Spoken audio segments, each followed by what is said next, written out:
سامعین کرام، خوشی کا کنسیپٹ ایک کامن کنسیپٹ ہے۔ ہر قوم خوشی مناتی ہے اور خوشی منانے کے کچھ ایام انہوں نے اپنے ہاں بنا رکھے ہیں، طے کر رکھے ہیں۔ ہر قوم کے اندر خاص قسم کے دن پائے جاتے ہیں، خاص تہوار پائے جاتے ہیں جن کے اندر وہ اپنی خوشی مناتے ہیں۔ اسلام نے بھی ہمیں خوشی منانے کے تہوار دیے ہیں۔ 2 تہوار رسول اللہ صلی اللہ علیہ وآلہ وسلم نے ہمارے لیے مقرر فرمائے، عید الاضحیٰ کا، عید الفطر کا۔ اسی طرح دیگر اقوام کے اندر بھی ان کی ثقافت اور کلچر کے تحت کئی اس طرح کے تہوار پائے جاتے ہیں جن کے اندر وہ خوشی منانے کا اہتمام کرتے ہیں۔ مختلف اقوام کے مختلف تہوار ہیں۔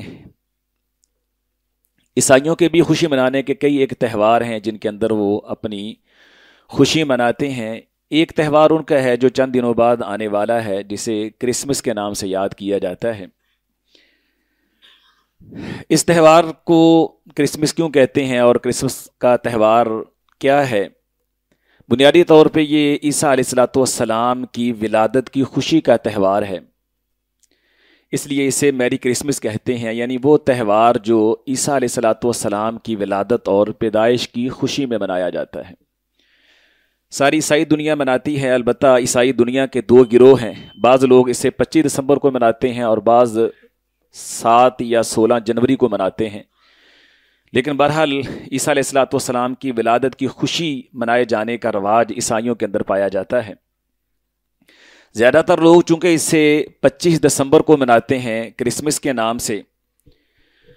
ہمارے ہاں بھی یہ تہوار پاکستان کے اندر بھی بڑے اہتمام کے ساتھ زور و شور سے منایا جاتا ہے، اور پھر ہمارے مسلمان بھائی جو ہیں وہ عیسائیوں کے ساتھ رواداری کے تحت ان کو مبارکباد پیش کرتے ہیں، ان کی خوشی کے اندر ان کے ساتھ تعاون بھی کرتے ہیں، اور اسی طرح مبارکباد کے ان کو پیغامات بھی دیتے ہیں۔ یہ سلسلہ جب شروع ہوا تو بڑے چھوٹے پیمانے پہ تھا، لیکن اب دیکھا جائے تو یہ بہت زیادہ پھیل چکا ہے۔ اب تو صورتحال یہ ہے کہ بعض مذہبی جماعتوں کے قائدین بھی کرسمس کی مبارکباد دیتے اور ایسے پروگراموں میں شرکت کرتے نظر آتے ہیں، جو ایک بڑی ہی عجیب صورتحال ہے۔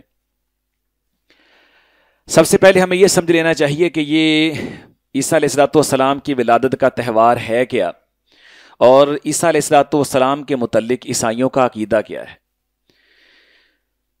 قرآن مجید میں اللہ تعالیٰ ہمیں یہ وضاحت دیتے ہیں کہ وقالت النصارى المسیح ابن اللہ، عیسائیوں کا عقیدہ یہ ہے کہ مسیح علیہ السلام اللہ کے بیٹے ہیں۔ عیسائیوں کا یہ عقیدہ ہے، وہ عیسیٰ علیہ السلام کو ابن اللہ کہتے ہیں، ابنیت مسیح کا عقیدہ رکھتے ہیں، یعنی نعوذ باللہ وہ اللہ کے لیے اولاد مانتے ہیں اور عیسیٰ علیہ السلام کو اللہ کا بیٹا قرار دیتے ہیں۔ اور اللہ کے لیے اولاد کا اس بات، اللہ کے لیے اولاد ماننا، یہ دنیا کا سب سے بڑا کفر ہے۔ اللہ تعالیٰ اولاد سے پاک ہے، اللہ تعالیٰ کو اولاد کی ضرورت نہیں ہے، ایسی احتیاج نہیں ہے۔ قرآن مجید کی بڑی مشہور سورت جو ہمارے بچے کو یاد ہے، وہ اس کا انکار کرتی ہے۔ قل هو اللہ احد اللہ الصمد لم یلد ولم یولد ولم یکن لہ کفوا احد، ٹھیک۔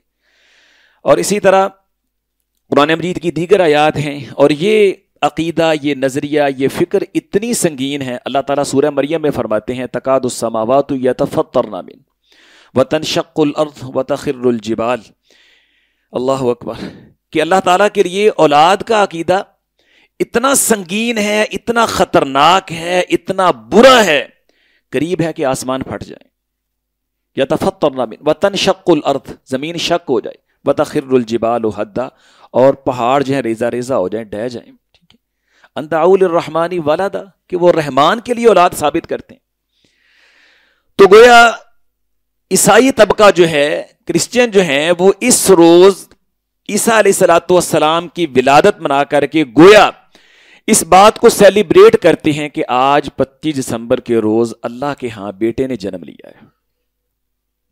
تو کسی عیسائی کمیونٹی کو یا کسی کو انفرادی طور پہ اس تہوار کی مبارکباد دینا، گویا انہیں اس یہ مبارکباد پیش کرنا ہے، اور اس عقیدے اور فکر کو اپریشیٹ کرنا ہے، ثابت کرنا ہے، تسلیم کرنا ہے کہ نعوذ باللہ اللہ صاحب اولاد ہے اور اللہ تعالیٰ کے ہاں بیٹا ہے۔ لہذا کوئی مسلمان تو اس کا تصور بھی نہیں کر سکتا. یہ سیدھی سیدھی اللہ تعالیٰ کو گالی ہے.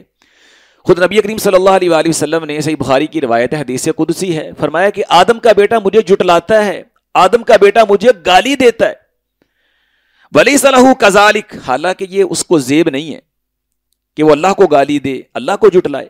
فرمایا اس کا جھٹلانا یہ ہے کہ وہ کہتا ہے کہ اللہ مجھے مارنے کے بعد دوبارہ زندہ نہیں کرے گا. حالانکہ دوبارہ پیدا کرنا، دوبارہ زندہ کرنا پہلی پیدائش سے زیادہ مشکل تو نہیں ہے.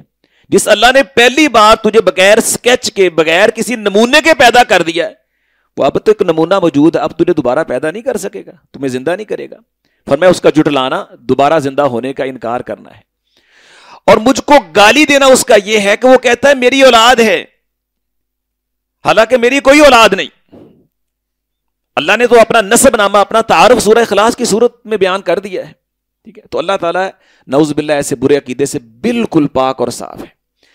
تو یہ اس تہوار کی حقیقت ہے جو اختصار کے ساتھ میں نے آپ کے سامنے پیش کی ہے. اب چونکہ اب دنیا ایک گلوبل ولیج سے آگے نکل کر کے آپ یوں کہہ سکتے ہیں گلوبل ہاؤس بن گئی ہے، جس کے اندر ہم سب لوگ جمع ہو گئے ہیں. ہمارے تعلقات کا دائرہ بہت دور تک جا چکا ہے. ہمارے تعلقات میں، ہمارے جاننے والوں میں، ہماری فرینڈ شپ میں جس طرح مسلمان طبقہ ہے وہاں غیر مسلم طبقہ بھی بہت زیادہ ہے. پھر جب بات ہوتی ہے، جب بقائے باہمی کی، رواداری کی، آپس میں محبت اور پیار، الفت کی، سلامتی کی باتیں ہوتی ہیں تو اسلام پہ اعتراض کر دیا جاتا ہے. دیکھیں جی، اسلام تو دوسروں کے ساتھ محبت اور پیار کے تعلقات بنانے میں مانع اور رکاوٹ ہے. اسلام تو رواداری کا درس نہیں دیتا، اسلام تو سختی کا درس دیتا ہے. اسلام تو روکتا ہے کہ آپ کسی کی خوشی کے اندر شریک ہو جائیں، اس کو مبارکباد دیں. اس بات کو بنیاد بنا کر کے اسلام پہ، مسلمانوں پہ اعتراض کیا جاتا ہے. اور جن مسلمانوں کے پاس نالج نہیں ہے، علم نہیں ہے، یا جو مرعوبیت کا شکار ہیں، وہ فوری طور پہ دفاعی پوزیشن میں آ جاتے ہیں. ہاں واقعہ یار اسلام کے اندر تو بڑی سختی ہے، اس حوالے سے اسلام نے ہمارے ساتھ انصاف نہیں کیا ہے. تو اس طرح کے عجیب وسواس کا شکار ہوتے ہیں.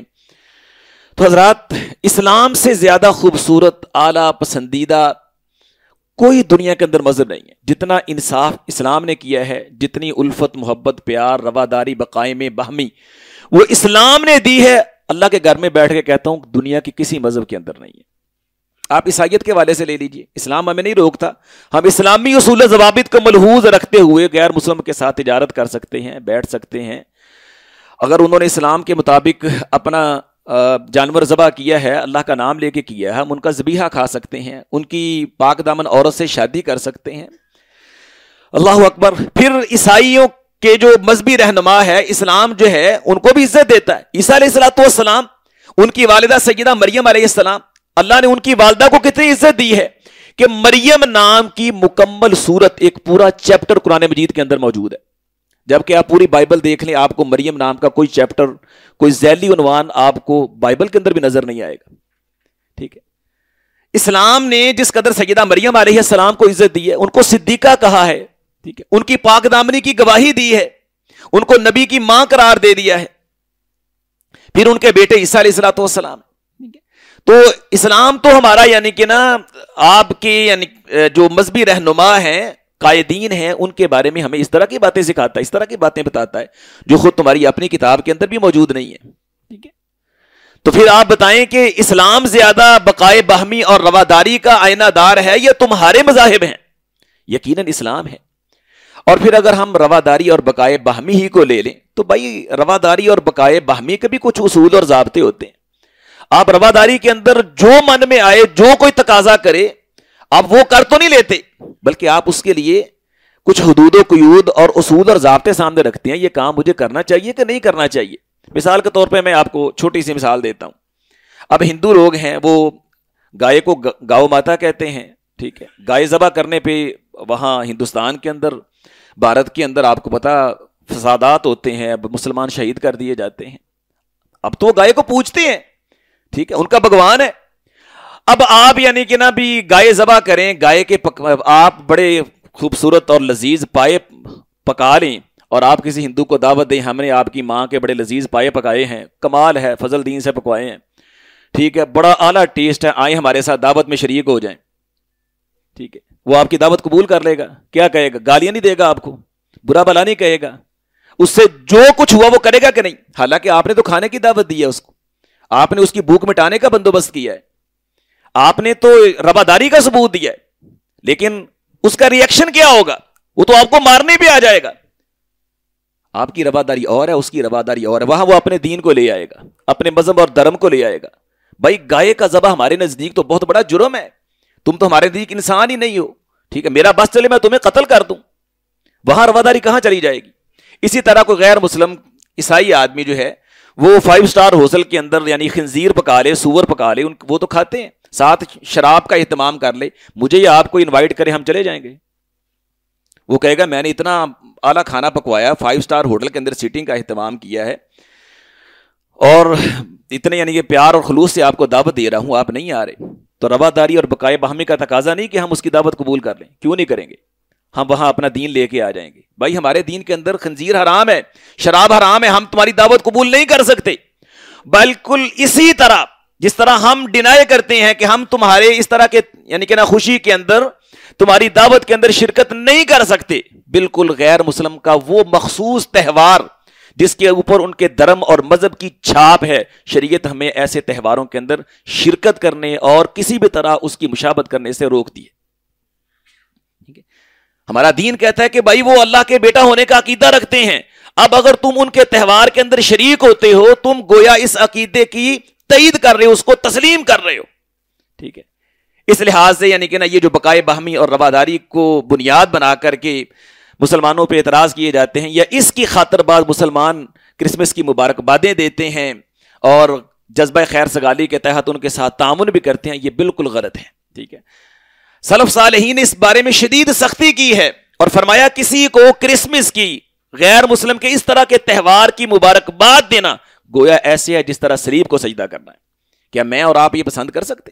کبھی بھی ہم پسند نہیں کریں گے. ٹھیک ہے، تو اس لحاظ سے محترم بھائیو، آپ کے سامنے یہ گزارشات رکھنے کا مقصد یہ ہے کہ یہ خالص مذہبی تہوار ہے جس کے پیچھے ایک بڑا ہی کفریہ اور شرکی عقیدہ کار فرما ہے.